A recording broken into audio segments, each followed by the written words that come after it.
तो हम शुरू करते हैं। इसमें सारे एब्डोमेन के ऑर्गन्स हैं और जो नहीं है वो उसकी मैंने एक वीडियो भेजी थी। एक मिनट।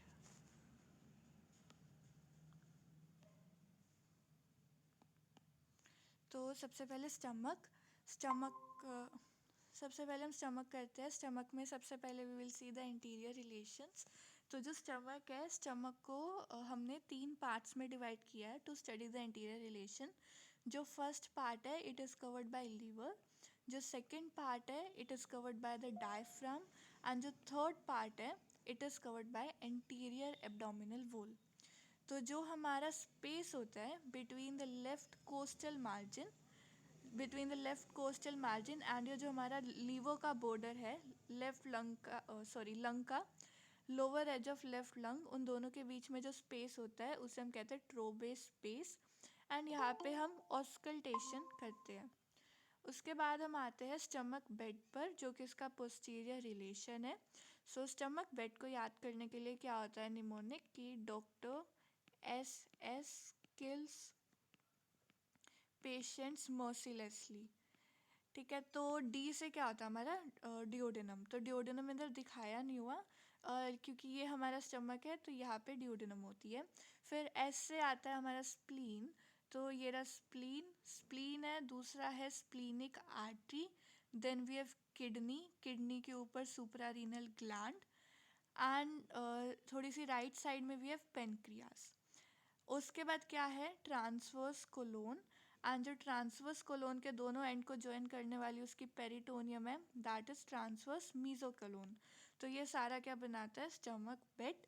तो स्टमक बेड में क्या क्या आता है duodenum, splenic artery, splenic flexor, kidney और किडनी के ऊपर सुप्रारीनल ग्लैंड एंड उसके बाद हमारा पेनक्रियास एंड फिर क्या है मीजोकोलोन MC। फिर है arterial supply of stomach. Arterial supply of stomach में क्या आता है, सबसे पहले we have the celiac trunk. ठीक है, एक मिनट। सो सबसे पहले we have the celiac trunk. Celiac trunk से जो फर्स्ट ब्रांच निकलती है टुवर्ड्स द लेफ्ट साइड उसे हम कहते हैं लेफ्ट गैस्ट्रिक आर्टरी एंड ये लेफ्ट गैस्ट्रिक आर्टरी सप्लाई करते हैं लेसर कर्वेचर को।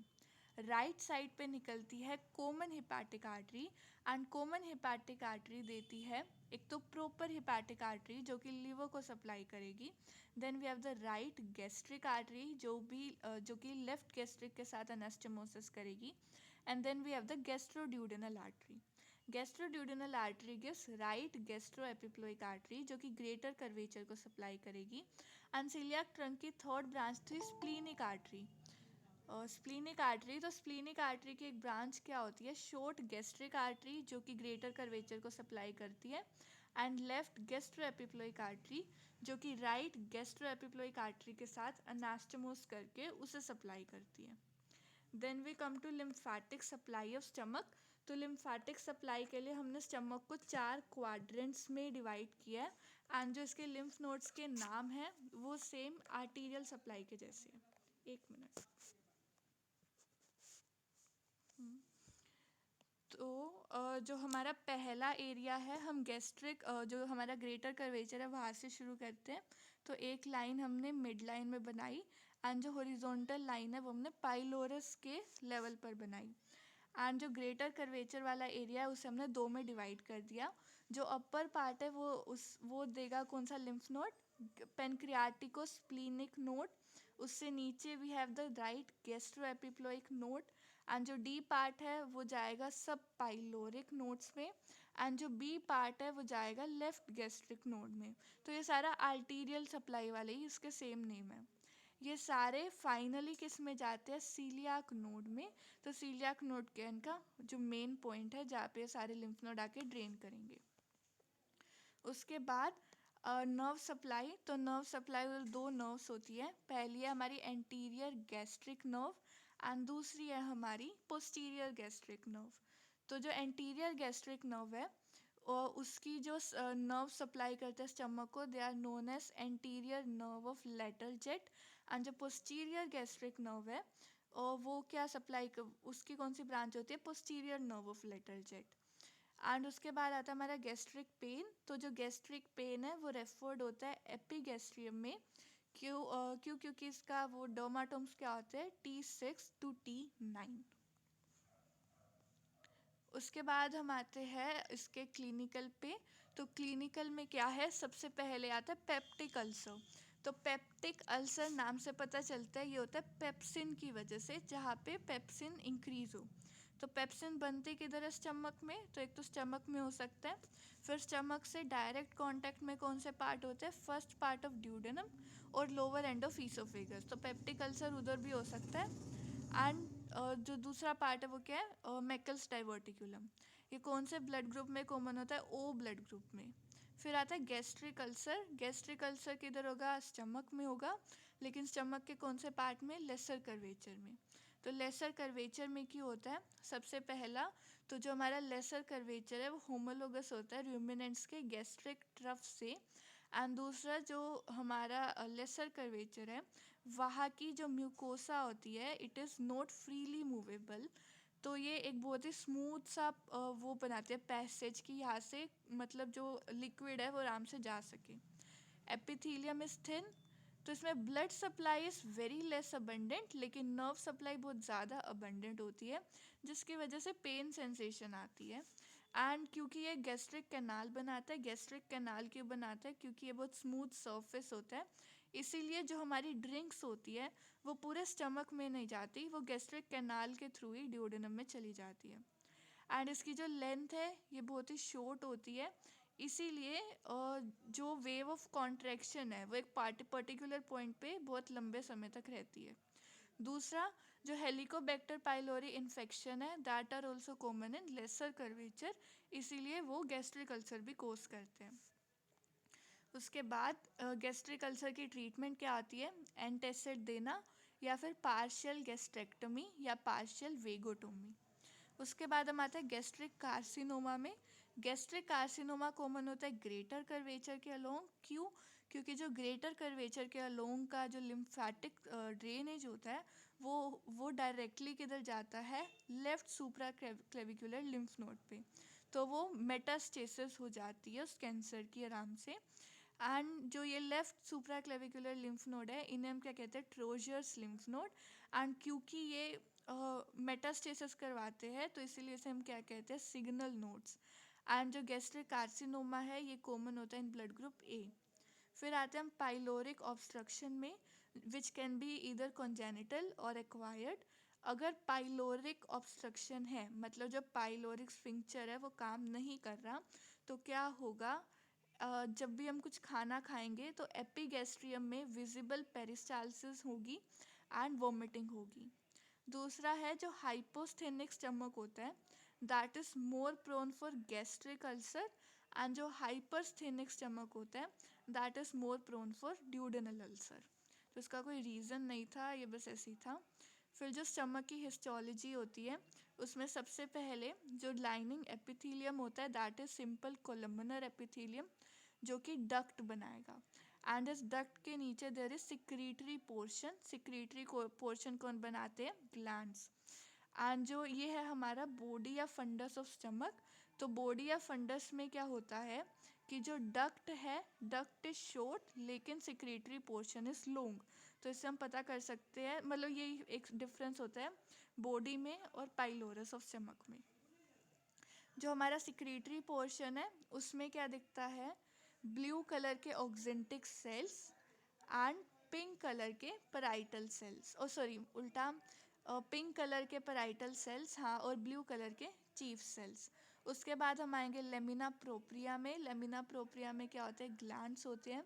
Then there is muscularis mucosa and फिर muscularis externa which has outer longitudinal and inner circular. And सबसे बाहर क्या होगा, सिरोसा विद कैपिलरीज।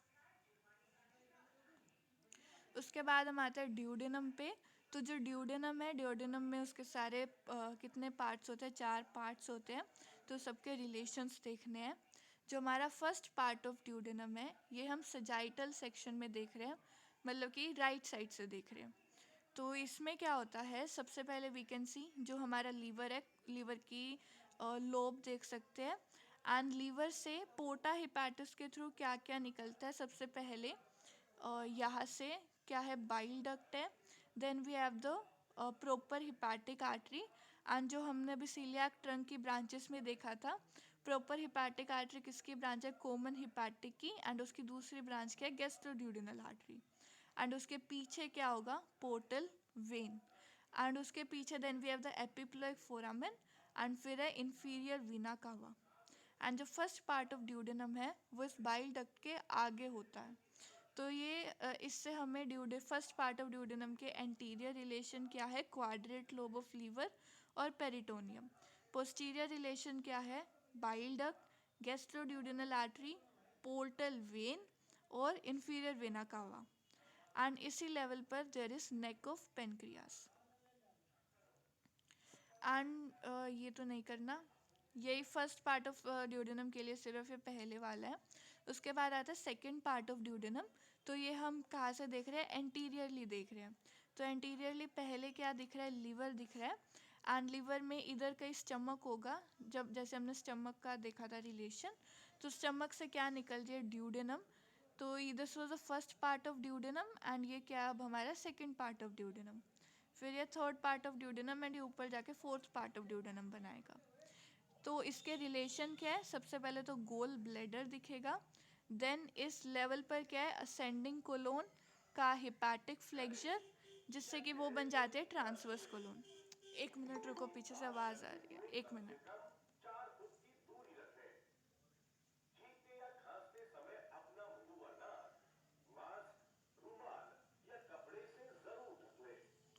एक मिनट रुकना ज़रा, 5 मिनट पीछे से डिस्टर्बेंस हो रही है, मैं बंद करके।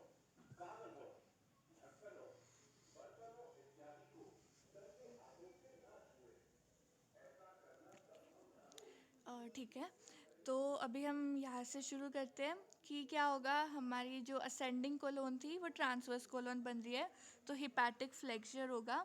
एंड इस ट्रांसवर्स कोलोन के ऊपर क्या होगा? हमारी ट्रांसवर्स मीजो कोलोन। एंड नीचे क्या है? Loop of small intestine. तो ये थे एंटीरियर रिलेशन। पोस्टीरियर रिलेशन के लिए जब हम पोस्टीरियरली देखेंगे, ये हमारी ड्यूडेनम है, तो posteriorly we see right kidney, kidney के ऊपर राइट सुप्रारीनल ग्लैंड।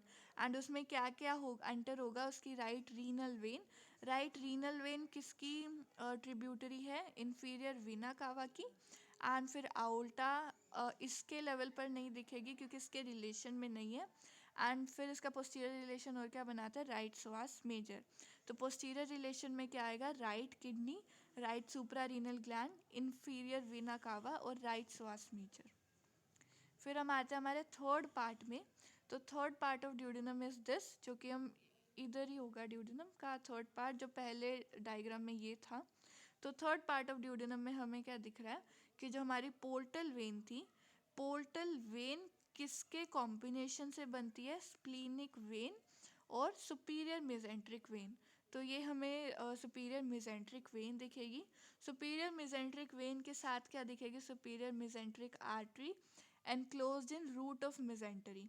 तो ये जो रूट ऑफ मेजेंटरी है, इसका अटैचमेंट किधर होता है? Around the duodenojejunal flexure. तो थर्ड पार्ट के एंटीरियर रिलेशन क्या होंगे? Root of mesentery, superior mesenteric artery और वेन। पोस्टीरियर रिलेशन में सेम डायग्राम है ऊपर वाला, लेकिन ऊपर वाले में सिर्फ इंफीरियर वेना कावा थी। अब जो आउल्टा है वो फोर्थ पार्ट के थर्ड पार्ट के रिलेशन में आएगी, जो कि क्या क्या दिखेगा? एक तो inferior mesenteric artery, and then we have the gonadal artery, and बाकी सब कुछ सेम है, एक यूरेटर और ज़्यादा हो जाएगा। And then there is right psoas major muscle. Fourth part of duodenum में हमें क्या देखना है? सिर्फ पोस्टीरियर रिलेशन, क्योंकि एंटीरियर रिलेशन में हमने ऊपर देख लिया क्या होता है? Peritoneum around the duodenojejunal flexor.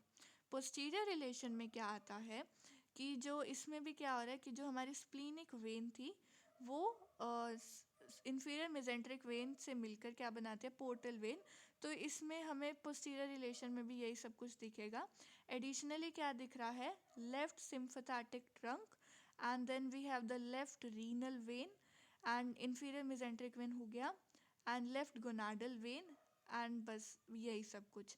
तो इसमें हमें एक्स्ट्रा क्या याद रखना, नई चीज़ क्या आई, लेफ्ट रीनल आर्टरी और लेफ्ट सिम्फेथेटिक ट्रंक। उसके बाद आते हैं हम सस्पेंसरी मसल ऑफ ड्यूडेनम पे, जिसे लिगामेंट ऑफ ट्राइट्स भी कहते हैं। ये क्या होता है, ये एक फाइब्रोमस्कुलर बैंड है जो ड्यूडेनोजेजनल फ्लेक्सर को सपोर्ट करता है। तो इसके 3 पार्ट्स होते हैं, अपर पार्ट, मिडल पार्ट और लोअर पार्ट। अपर पार्ट बना होता है स्ट्राइप्ड मसल से, मिडल इलास्टिक से, एंड जो लोअर है वो स्मूथ मसल से। उसके बाद हम आते हैं difference between jejunum and ileum. तो ड्यूडेनम का ये सारा हो गया रिलेशन। जेजुनम इलियम में हमें सिर्फ उन दोनों के बीच का डिफरेंस पढ़ना है। तो सबसे पहला क्या है, लोकेशन। सो लोकेशन जो जेजुनम है वो अपर एंड लेफ्ट पार्ट को कवर करता है, एंड जो इलियम है वो लोअर एंड राइट पार्ट को कवर करता है। एंड जो वोल्स है वो जेजुनम की थिकर होती है एंड इलियम की थिनर होती है। एंड अभी ये देखो, खुद सोचो कि अभी हमारा खाना आ रहा है, तो वो जितना आगे नीचे जाता जाएगा उसमें से उतनी चीज़ें और एब्जॉर्ब करनी पड़ेंगी। तो जो वॉल्स है उन्हें थिनर बनना पड़ेगा, एंड जो वेस्कुलरिटी है वो कम हो जाएगी। जो ल्यूमन है, ल्यूमन पहले वाइडर होती है जेजुनम में, इलियम में देर इज़ नैरोअर।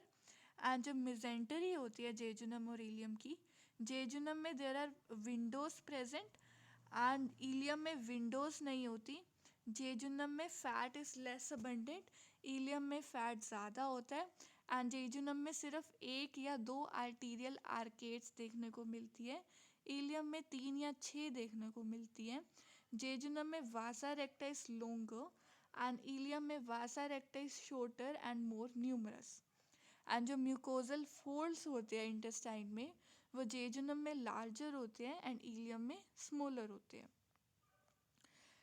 विलाई जो होती है, जेजुनम में villi are large and thick leaf like, and ileum में they are finger like. And Peyer's patches ileum में होते हैं, एंड जो लिम्फेटिक फॉलिकल्स हैं वो भी इलियम में होते हैं।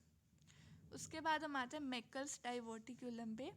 तो जो हमारा डाइजेस्टिव सिस्टम का जो डेवलपमेंट होता है वो 3 पार्ट्स में होता है, फोरगट, मिडगट और हाइंडगट।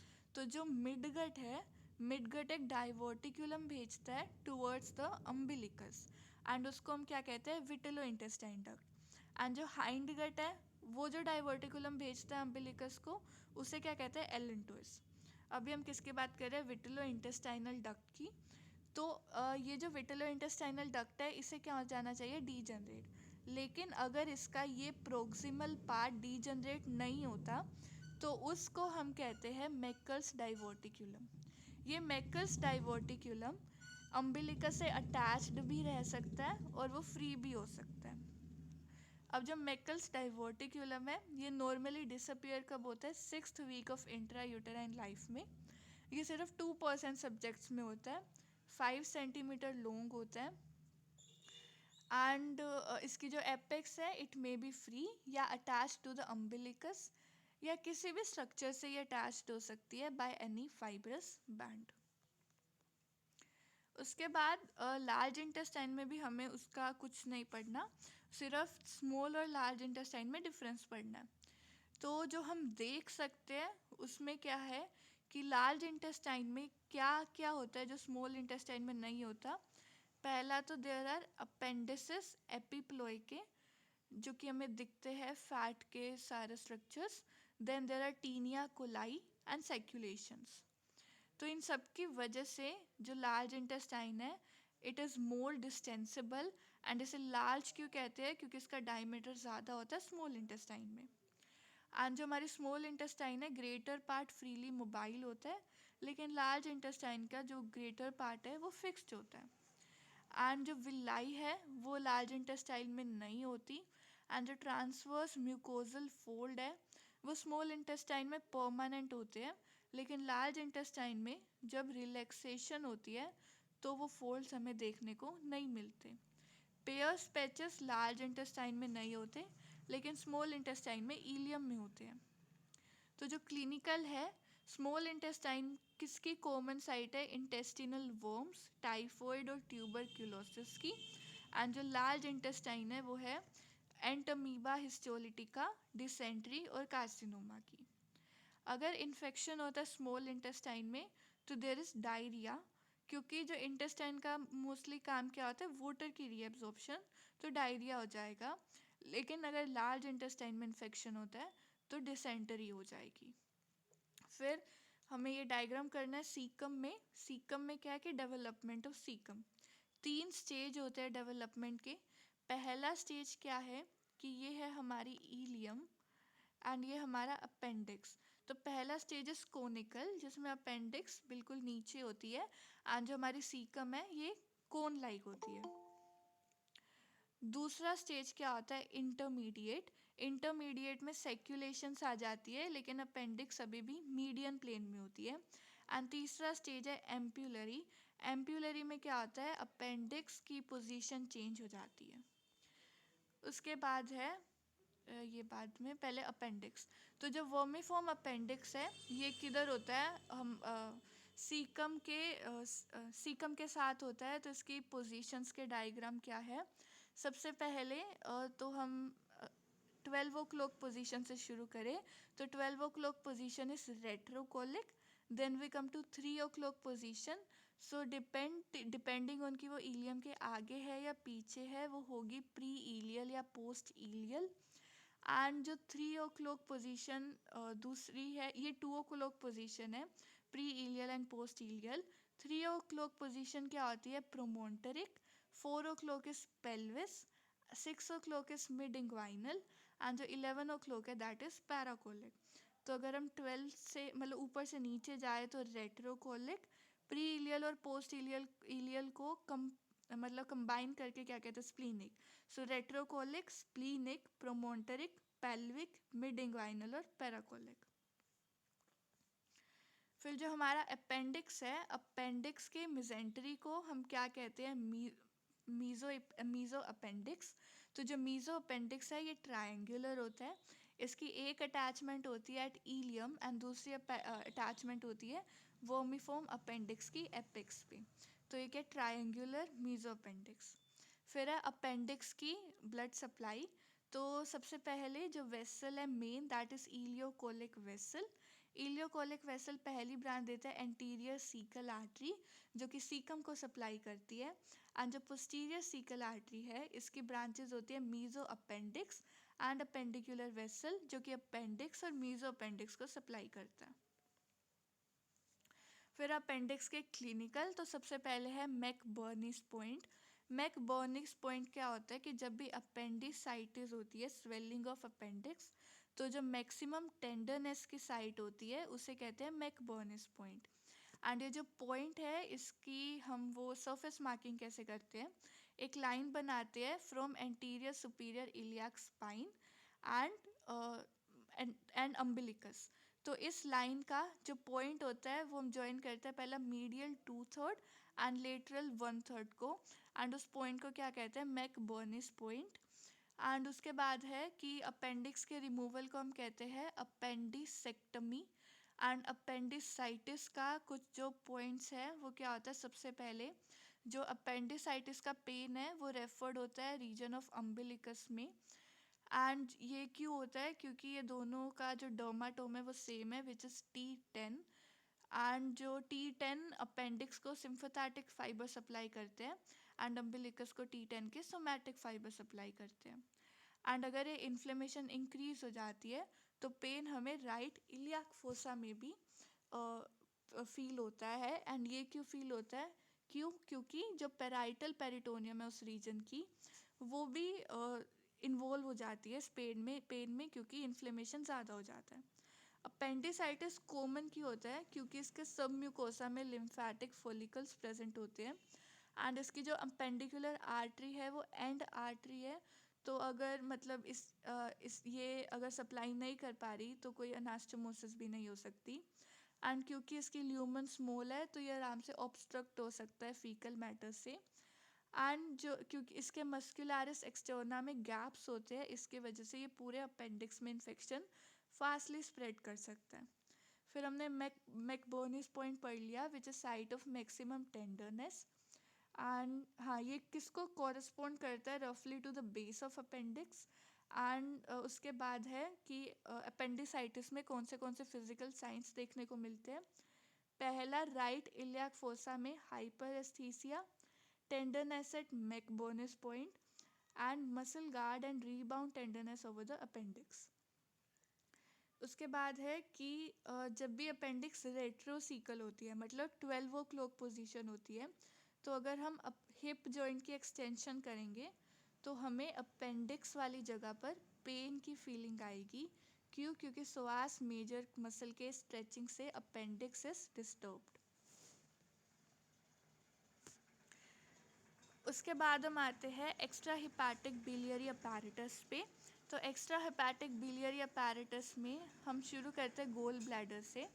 गोल ब्लैडर का डक्ट क्या होता है? सिस्टिक डक्ट, एंड ये कंबाइन करता है कॉमन हिपैटिक डक्ट से।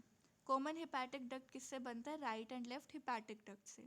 So cystic duct plus common hepatic duct forms bile duct, and this bile duct will join pancreatic duct, and इन दोनों ये पूरा क्या बनाते हैं? Extra hepatic biliary apparatus. And जो bile duct plus pancreatic duct है उसे हम कहते हैं हिपैटो पेनक्रियाटिक डक्ट, एंड ये एक वॉल ऑफ ड्यूडेनम में ओपन होते हैं एंड वहाँ पे एक स्वेलिंग प्रोड्यूस करते हैं जिसे हम कहते हैं हिपैटो पेनक्रियाटिक एम्प्यूला। फिर ये है हमारा पोर्टा हिपैटिस। पोर्टा हिपैटिस में सुपीरियरली टू इन्फीरियरली स्ट्रक्चर्स कैसे अटैच्ड है? सो ये निमोनिक वही है वैड। वी से क्या है? Portal vein. ए से क्या है? हमारी artery, proper hepatic artery, which is जिसकी ब्रांचेस क्या होती है? राइट ब्रांच और left branch. Then we have right hepatic duct and left hepatic duct, जो कि मिलके बनाएंगे कॉमन हिपैटिक डक्ट, एंड ये ज्वाइन करेंगे सिस्टिक डक्ट से to form the bile duct. उसके बाद हम आते हैं blood supply of gall bladder and bile duct. Blood supply में क्या है? हमने अभी पढ़ा कि हिपैटिक आर्टरी थी, उसकी एक लेफ्ट ब्रांच थी और एक राइट ब्रांच थी। इन दोनों ने क्या बनाया? Proper hepatic artery. तो ये जो हमारी right branch of hepatic artery है, ये एक ब्रांच देती है cystic artery which supplies goal bladder, and जो हमारी कॉमन हिपैटिक आर्टरी है ये ब्रांच देती है गैस्ट्रोड्यूडिनल आर्टरी, एंड वो गैस्ट्रोड्यूडिनल आर्टरी एक ब्रांच देती है विच इज सुपीरियर पेनक्रियाटिको-ड्यूडिनल आर्टरी, जो कि बाइल डक्ट को सप्लाई करती है। फिर हम आते हैं इसके क्लिनिकल पे। तो क्लिनिकल से पहले गोल ब्लैडर की नर्व सप्लाई। तो जो नर्व सप्लाई है, सबसे पहले सीलियाक प्लेक्सस बनाता है hepatic plexus, and hepatic plexus बनाता है सिस्टिक प्लेक्सस। तो ये सिस्टिक प्लेक्सस सप्लाई करता है हमारे गोल ब्लैडर को। उसके बाद कि इसको और क्या क्या सप्लाई करते हैं, एक तो left and right vagus nerve and right phrenic nerve, and उसके बाद जो पैरासिम्पथेटिक सप्लाई है वो क्या करती है? मोटर, मतलब वो गोल ब्लैडर के लिए मोटर होती है लेकिन स्फिंक्चर के लिए इनहिबिटरी होती है। सिम्पथेटिक सप्लाई कहाँ से आती है? T7 से T9 तक। अभी तक हमने दो पढ़ी, एक तो स्टमक की और एक गोल ब्लैडर की। स्टमक की थी T6 से T9 एंड गोल ब्लैडर की है T7 से T9।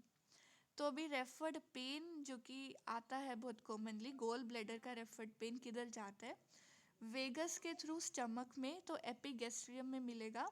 सिम्पथेटिक नर्व के through inferior angle of right scapula में।